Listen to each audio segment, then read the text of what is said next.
Se a gente fala tanto de fim do mundo, não tá na hora da gente imaginar outro começo? Bem, esse é o episódio de apresentação da Rádio Rastilho e aqui a gente vai fazer uma conversa mais para compartilhar algumas ideias que inspiraram a gente na criação desse projeto. Se você chegou até aqui, provavelmente, assim como a gente, você também está aflito. Com esse contexto de crise quase apocalíptico, com a força da extrema-direita, com um puto imobilismo da esquerda institucional, que na verdade é tudo sobre essa crise de horizontes, né? Será que não passou da hora da gente alargar a nossa imaginação e começar a tratar diretamente, hoje, sobre como superar o capitalismo? Rádio Rastilho. Incendiar a imaginação, criar o impossível.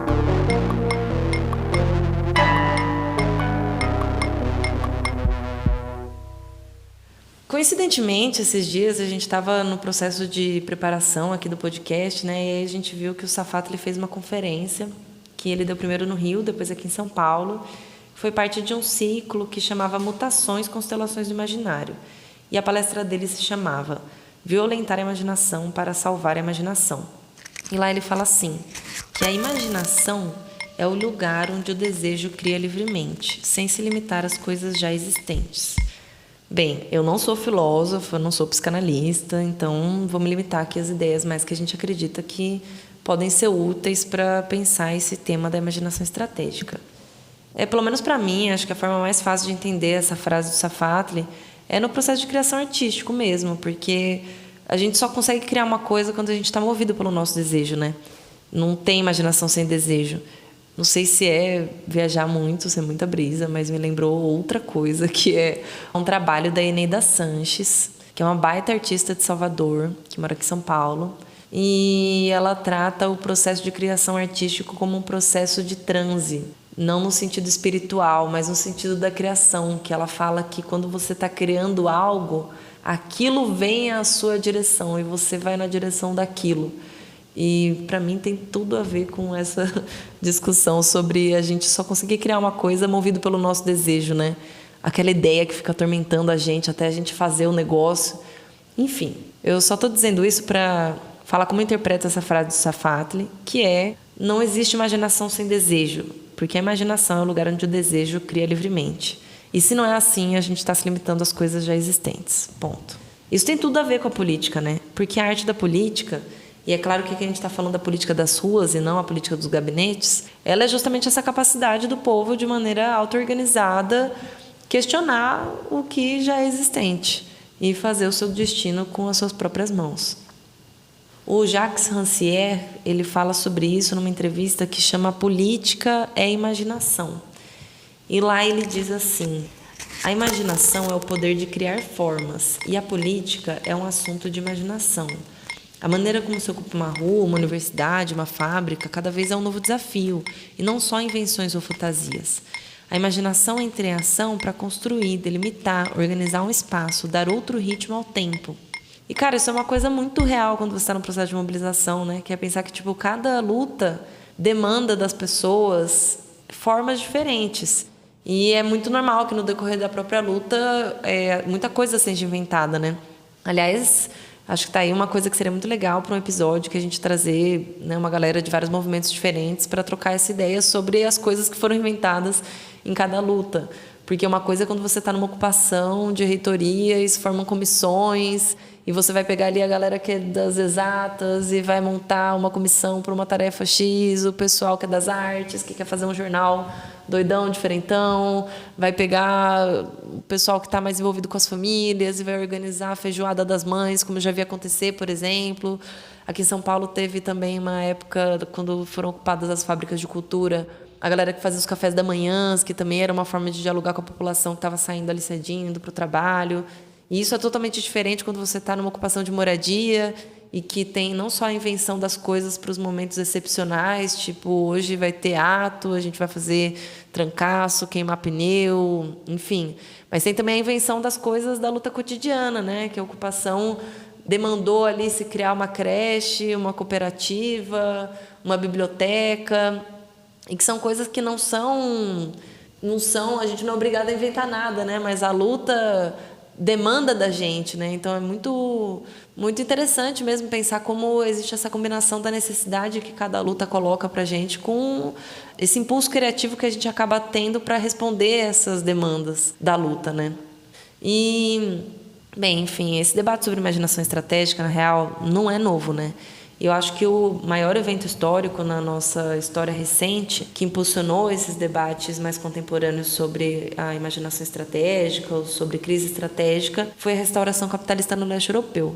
A gente sabe que tem muitas interpretações possíveis sobre esse fenômeno, né, entre as organizações políticas de esquerda. E não é nossa pretensão aqui apresentar uma visão ou entrar nas distintas visões sobre o que significou a queda do Muro de Berlim e os seus desdobramentos na história e o que disso pode reverberar nos dias atuais. Mas é um fato, uma coisa que é inconteste, é que esse foi um momento que abriu muita discussão entre as organizações revolucionárias e, diga-se de passagem, também entre as reformistas sobre estratégia, né? Colocando sobre a mesa esse tema.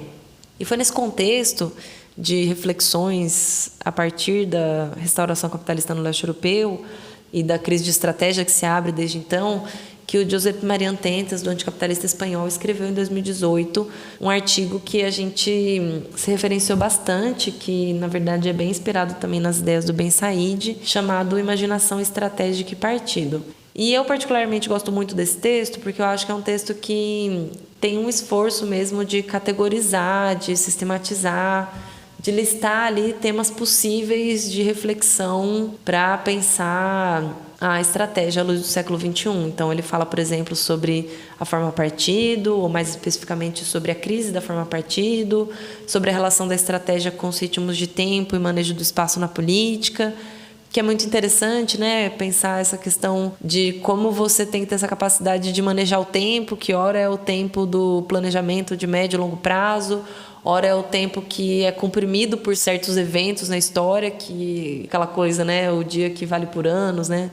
Ele fala também sobre Estado, sobre militância e vida e outras coisas, assim, um texto bem interessante. E ainda sobre temporalidade revolucionária, tem um livro do Mikhali Garal, que chama Anatomia da Revolta, indicado pelos companheiros da Sob Influência, que ainda está na minha lista de leituras. Talvez a gente tenha se dedicado pouco também a entender sobre como a extrema-direita mobiliza esses afetos, né? Mobiliza o desejo, já que a gente está falando de desejo, no campo simbólico.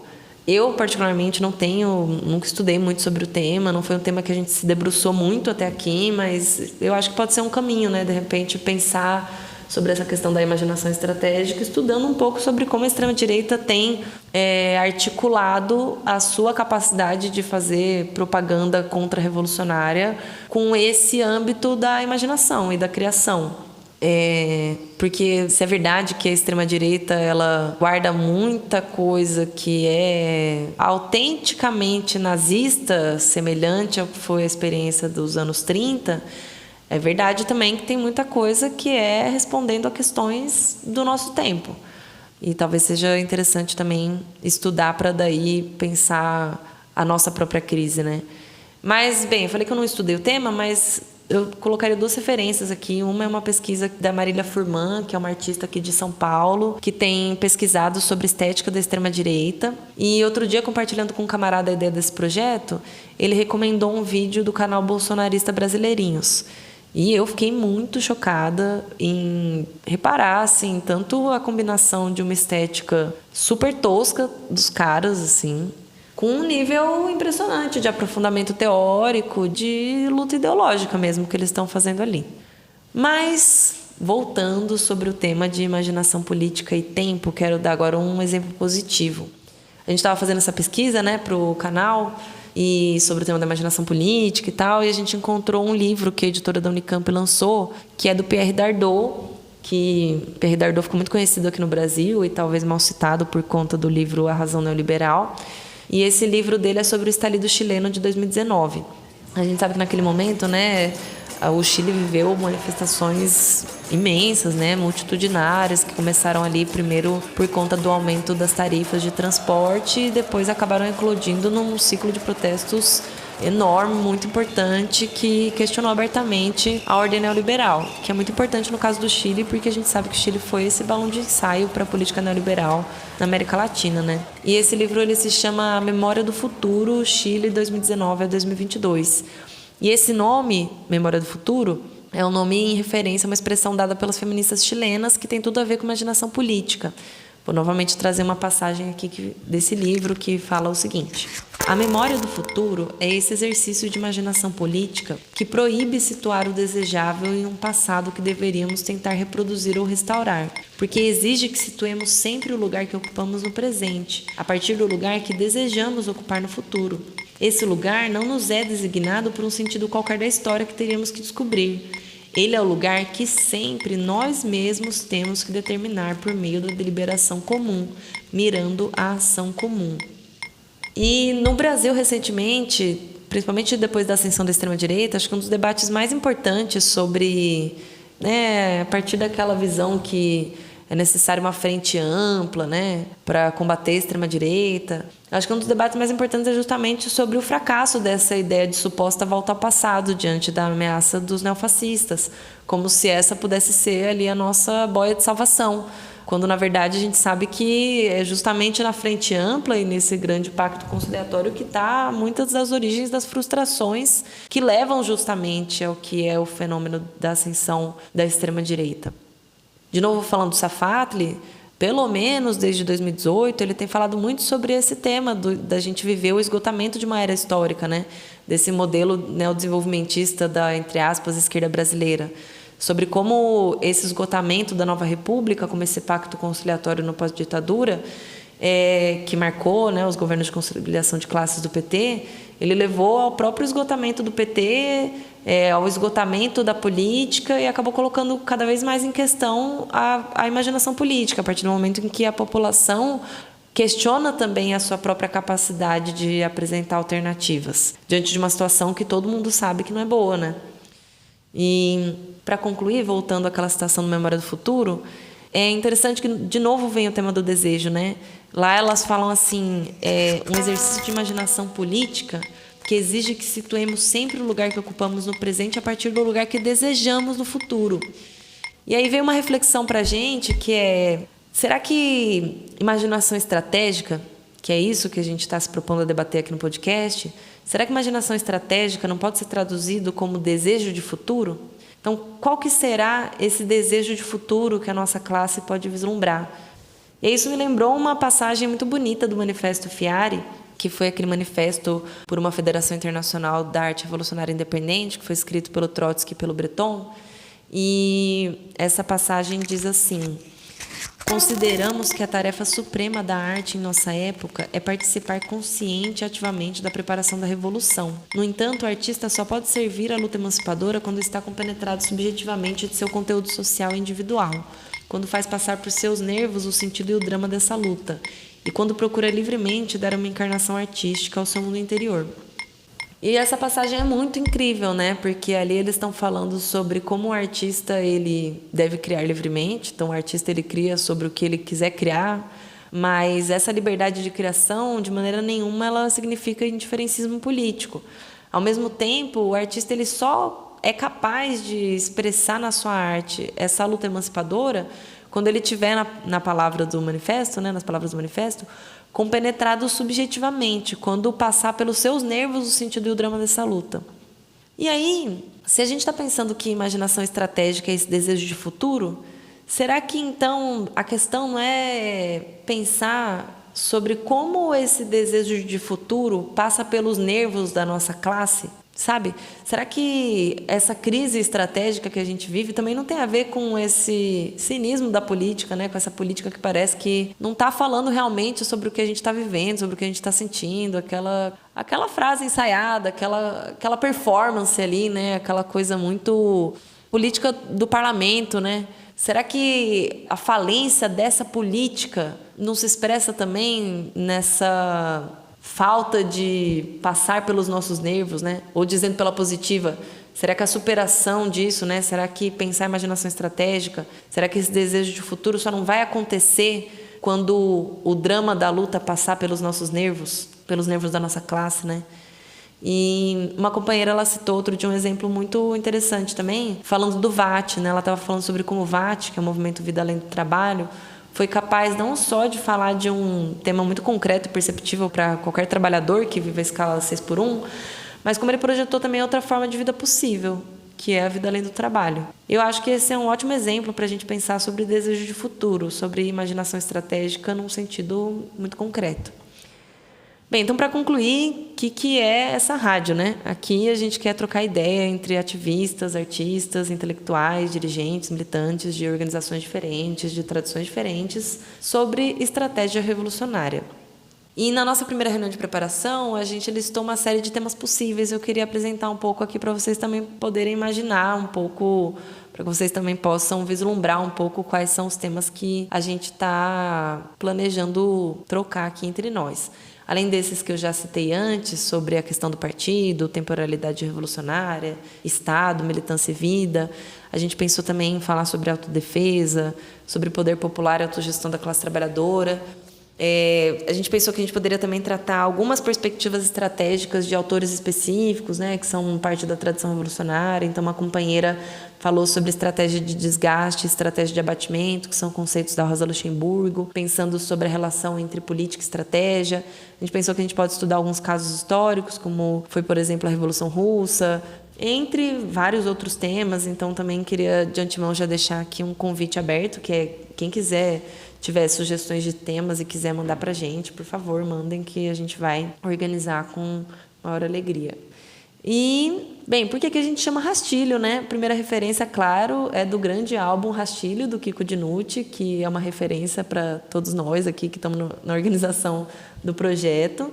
E como diz o nosso manifesto, o rastilho é esse fio de pólvora, né? Essa linha inflamável por onde a chama percorre até a explosão. Então, é isso que a gente deseja para o nosso projeto, que a gente seja um ponto de ignição para a nossa imaginação e que a gente seja útil para as lutas do nosso tempo. A Rádio Rastilho é produzida por mim, Vanessa Monteiro, também pela Natália Irose, pelo Tiago Amaro, pela Fernanda Martim, pelo Pedro Ravazio, que são da comunicação, e pela Ana Rodrigues, que é responsável pela edição de som. Queria também agradecer imensamente às organizações políticas que compõem e apoiam esse projeto, o MEIS, Socialismo ou Barbárie, o PSTU, o Fortalecer, a Rebelião Socialista, a Insurgência RD, os companheiros do PCBR, do Alicerce e também os camaradas do MRT. Agradecer também ao Rodrigo Correia, da Subinfluência, que também organiza o podcast Balanço e Fúria, que foi uma baita referência para nós também. Ele também trocou ideia, deu sugestões. E ao Léo Daruma, que fez a nossa logo belíssima. Então, agradecer geral. E nos próximos episódios a gente vai sempre trazer 2 convidados de organizações políticas, movimentos, perspectivas diferentes, para trocar sobre algum tema estratégico. A gente não tem nenhuma pretensão aqui de fazer um espaço de falso consenso, de seguir reproduzindo essa diplomacia falida da política tradicional. Então, a gente espera que seja mesmo um lugar de debate, de polêmica, de crise, porque, no fundo, é isso que a gente acha que falta hoje. Acompanhe a gente nas redes sociais e, se você botar fé nessas ideias, dá aquela força na divulgação. Valeu, galera!